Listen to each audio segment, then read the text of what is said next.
Cody versus Peter Avalon, and what I thought Pretty was Peter Avalon. Pretty Peter Avalon, no longer doing the librarian gimmick, if you do remember that from the first time we got to see him in AEW. Yeah, and I think it was because someone said it was one of those like, hey, I bet no one could do this gimmick, and then Peter Avalon's like, let me give it a shot, and it was something stupid. It's great for indie wrestling, as we've talked about, where you know what I mean. You go to indie wrestling because you're not following the storyline a whole lot, you know, from month to month, and he comes out, you know what he is, you boo that guy because he's like, boo, shut up, I'll be as loud as I want, right? Yeah. And it works for a night.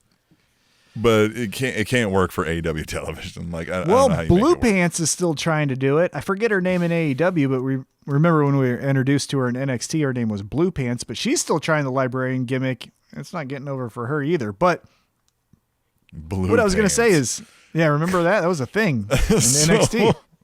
That was a Blue thing. Pants. Yeah. That was over. It was so Blue over. Pants. And then she said, I'm out of here. They said, let's sign a contract. She's like, I'm done. Anyhow, Cody versus Peter Avalon. What I was going to say, Cody probably, this was the weakest segment I think he's done in AEW Dynamite history so far. Again, it can get lower, but this just was a miss. He was guaranteeing to beat Peter Avalon in less than a minute. Jade Cargill comes out, distracts him because, I don't know, I guess that's what happens. The match goes into Cody getting a figure 4 on Peter Avalon. He goes to rear back to hit Peter Avalon because he's Pretty Peter. He doesn't want to get hit in the face, so he taps out. That's the match. I didn't really like this, but what did you think? Same thing.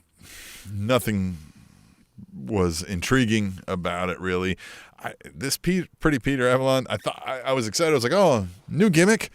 And didn't hit really all that well either. I was like, okay, well, you're a watered down ravishing Rick Rude, I see. That's not going very well for you. And yeah, the whole Cody aspect was convoluted. I agree with you. This felt like it was spinning the wheels, right? Filler, as you mentioned earlier. It's fattening the storyline up a little.